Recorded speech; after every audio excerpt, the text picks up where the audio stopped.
Premier League predictions. Let's do it, guys. All right. So we're just going to do the top 10 today. I mean, to be honest, because that's all that anyone really cares about. The bottom three, I'm just going to go ahead and be honest. I believe the top three that the three that got promoted this year are going to get relegated right away. So that's kind of uninteresting. They're not going to reach 40 points. You have to get 40 points to even survive in the Premier League nowadays, and they're not getting that shit. Let's be honest.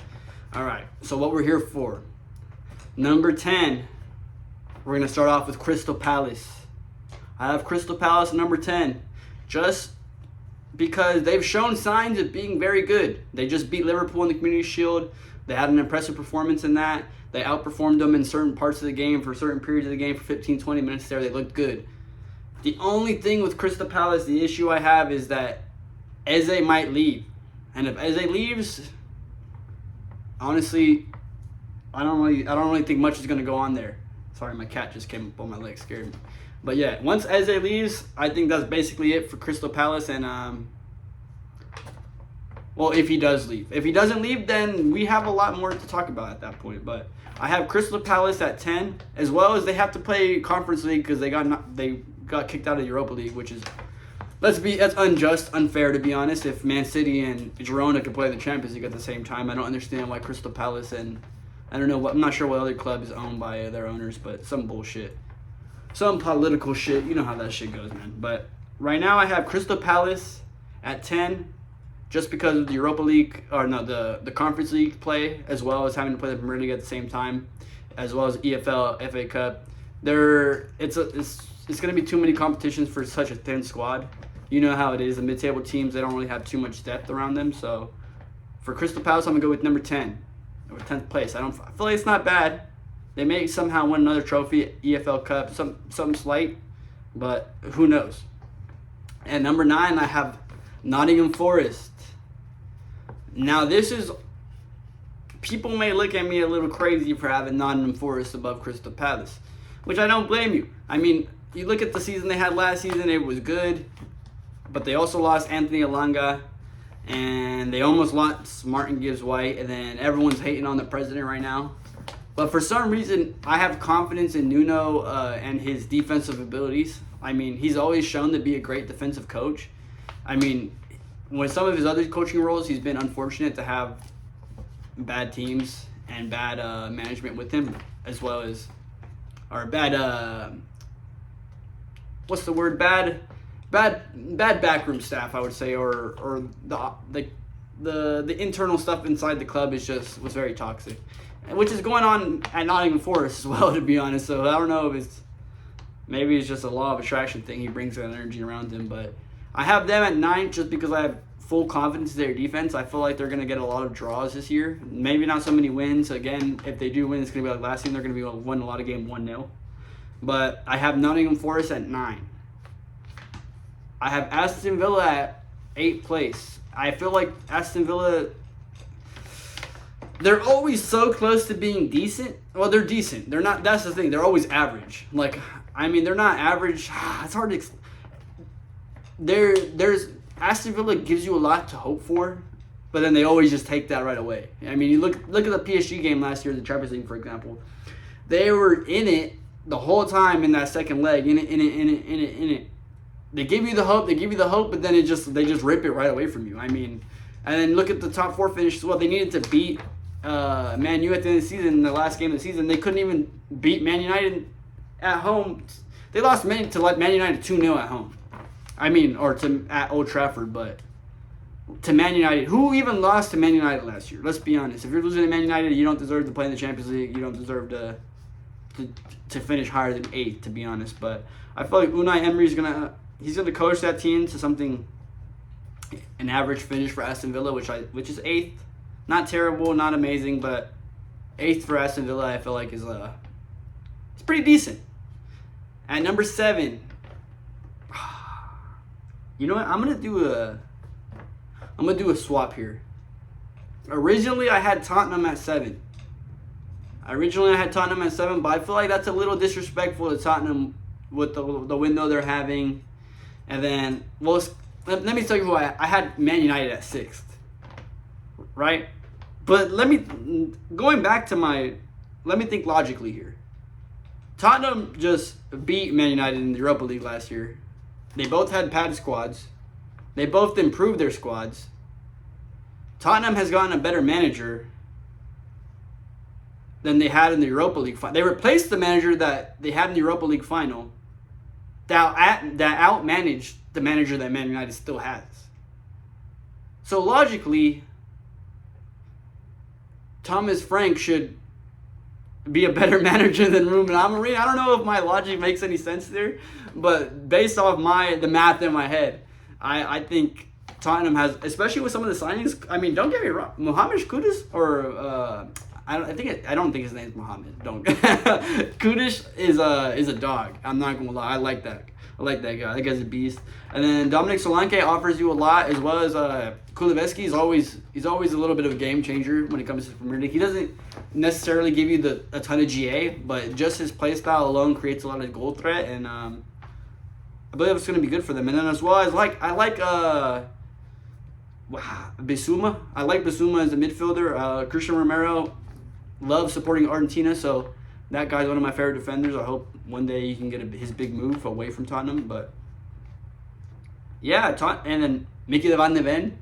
Van de Ven has a lot of potential as well. So Tottenham, obviously, and they Man United 4 times last year, right? 3-4 times. Why did I even have Man United above Tottenham? I did this list at work. I think it was just a brain fart type of thing. I think I was just being dumb, to be honest. Because for me to have Man United above Tottenham, that's just disrespectful for the year Tottenham had last year. They beat them in the Europa League. Yeah. Tottenham's finishing 6th. Man United's finishing 7th. Now let's get into the Man United news, because a lot of you probably are Man United fans. Let's be honest. There's not much Tottenham fans in comparison to Man United fans. But Man U. So in my last video, I was saying you guys had to finish top 5, which I still think for the amount of money you spent, you should finish top 5. Especially with Amorim, with the chance he's been given. I mean, by this time, y'all were on Ten Hag's head, and at least he won you some trophies. I mean, Ruben Amorim hasn't even showed you that he can play out the back.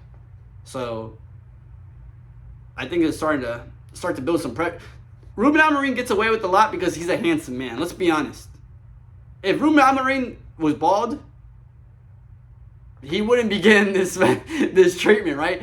And then if he didn't have the little cool accent that sounded like Cristiano Ronaldo, you know what I mean? Nobody would be giving him this slack. Let's be honest. Ruben Amorim needs to step up his managing game and get the best out of this squad. Because, just to be honest, Man U has no excuses. They have no excuse. They spent money. They need to, at least in my head, they need a top 5 finish. But realistically, I got them finishing 7th. Let me just move on, or else we're going to turn this into a whole Man United vid. And we don't want to waste our time talking about Man United, because we already know what they're going to be. All right, at number 5, this is where it starts to get interesting. And you guys can debate about this. Let me know what you guys think. I have Newcastle. I have Newcastle finishing 5th. But let's be honest, this varies on if the Isak moves goes through or not. I don't think Isak's gonna go to Liverpool. I mean, a lot of people think he's gonna go to Liverpool, but I have this little inkling in my stomach that Newcastle's gonna play hardball. I mean, think about it. Newcastle's been getting bullied all summer. They wanted, who did they want originally? They wanted Etitike, right, to pair up with Isak. And then all of a sudden Liverpool's like, all right, well, if you're gonna get Etitike, we're gonna get Isak. Well, then Newcastle's like, whoa, we don't want you to get Isak. We don't want you to get Isak. So Liverpool's like, fine, we'll take Etitike. Etitike signs for Liverpool. And then Liverpool's like, you know what? Fuck it. Give us Isak as well. And then now Isak's being hardball, not wanting to do stuff for Newcastle. But I think Newcastle, if they really want to, and Man U stole Sesko from Newcastle. If Newcastle needs to get some balls and, tell Isak to come train, because if they get rid of Isak, that's going to knock them down a few perches here. That could easily take them from 5th, in my opinion, down to over here around 8th or 9th. But apart from that, we can't act like Newcastle's squad is not more solid than Man U and Tottenham's. Look at the midfield. You got Sandro Tonali, you got Bruno Guimaraes, and then you got In defense, you got who plays center back? Dan Burn. You got Livramento as a left back, I believe. You got Kieran Trippier as a right back. I'm pretty sure he also has a decent center back partner. I forgot who it was. But then you also have Nick Pope. Nick Pope's not a bad goalie. Look at Man U has no midfield. They have maybe Lenny Yoro in defense. And then they have a good attack now. But they don't have a goalie. They still have Andre Onana. So we're not going to act like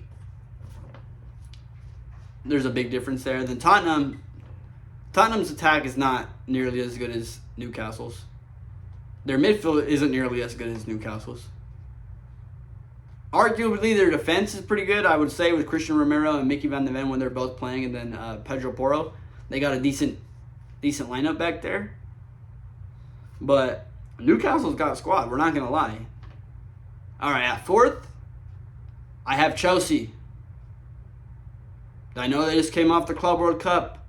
I know everyone's going to be saying, Andrew, how do you not have Chelsea higher? How do you not have Chelsea fighting for the Premier League title? They're going to be fighting for the Premier League title up until December. All right? Up until December. Enzo Maresca does not have a... let me go out there on a limb and say Enzo Maresca does not have a 38-game season under him that he's proven.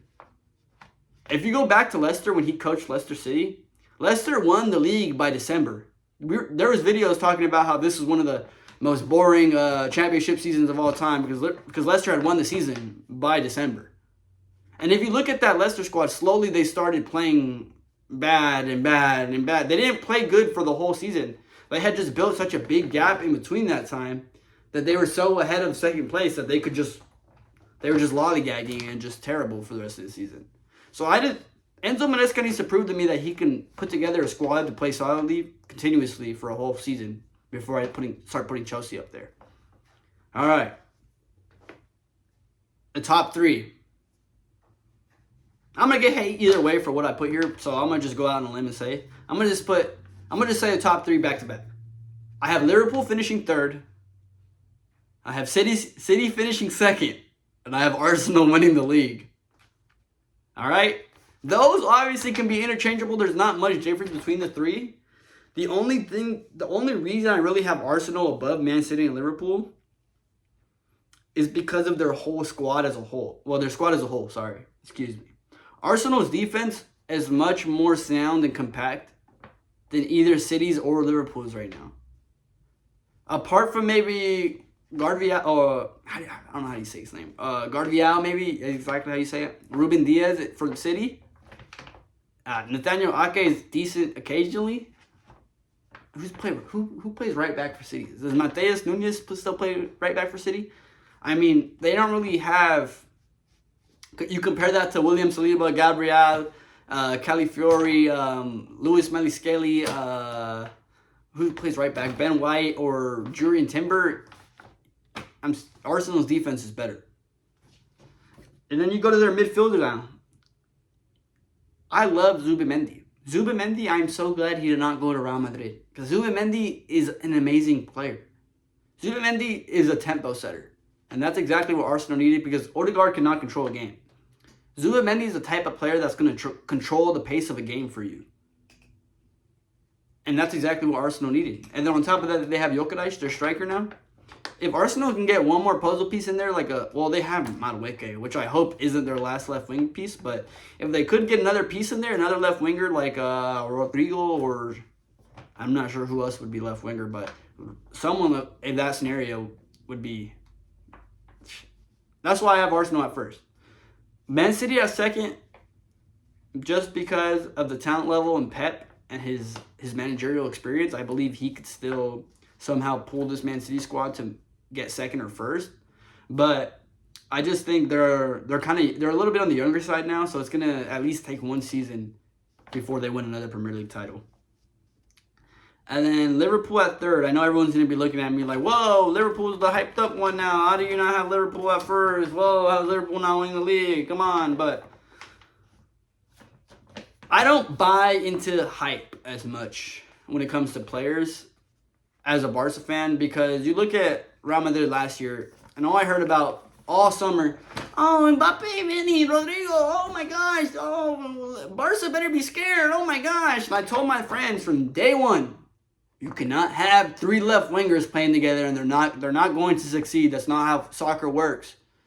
And the same thing with them. They had no midfield and their defense sucked. And I told everyone for so long that they got away with their defense and midfield sucking off individual talent. But when you take away the workhorses and put in more individuals in the team, it's going to be bad. And that's the exact problem with Liverpool right now. Liverpool is starting to get to, oh, let me get Wirtz. Let me get Etitike. Let me get Isak. You just lost 3 players to defend. Wirtz defends a little bit, but he's like my height. I'm like 5'7". You can only defend in the Premier League being 5'7" so much. Wirtz isn't a physical dominant player. He's a ball-playing player. He's a technical player. He's techie. So that's not what he's for. And then you add Mohamed Salah isn't defending.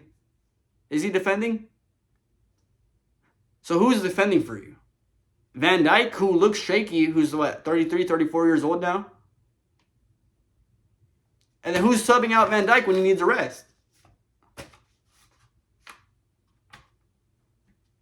That's the only reason, guys. I got Arsenal and Man City above Liverpool, but logically, I think it makes sense.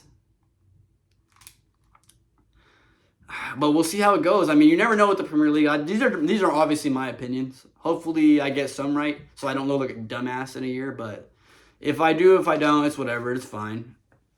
It's my cat. Sorry.